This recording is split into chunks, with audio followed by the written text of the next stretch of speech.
a point de pouvoir qui me puisse obliger à prendre un autre mari que Cléonte. Je préférais me résoudre à toutes les extrémités plutôt que de quoi? C'est Cléonte! C'est vrai que vous êtes mon père, je vous dois une entière obéissance, et c'est à vous de disposer de moi selon vos volontés. Oh, me voilà ravi d'avoir une fille revenue si promptement dans son devoir. Et je suis tellement heureux d'avoir une fille si obéissante.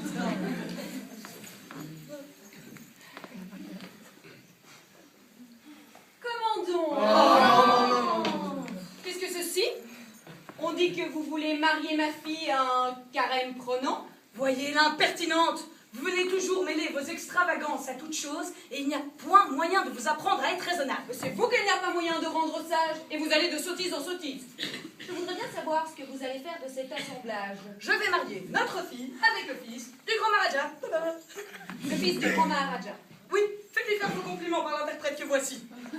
Je n'ai que faire de l'interprète et je lui dirai bien moi-même, à son nez, qu'il n'aura point ma fille. Comment? Madame Jourdan, vous vous opposez à un bonheur comme celui-ci? Cela signifie que vous refusez pour rendre son Altesse Antenne? Monsieur, mêlez-vous de vos affaires.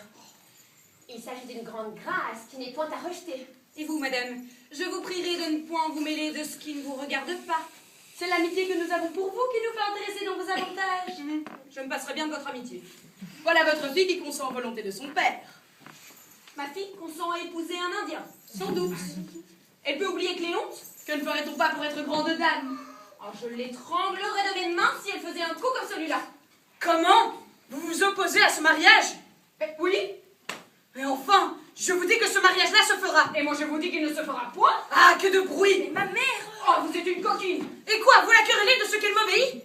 Eh bien oui, elle est aussi bien à moi qu'à vous. Madame, Que voulez-vous me conter? un mot. Je n'ai que faire de votre mot. Écoutez-moi seulement. Non, je ne vous écouterai pas. Écoutez-le! Non, Mais il vous dira! je ne veux point qu'il me dise rien. Mais voilà bien une obstination de femme, cela vous fera-t-il du mal de l'entendre? Ne faites que m'écouter. Vous ferez après ce qu'il vous plaira. Eh bien quoi?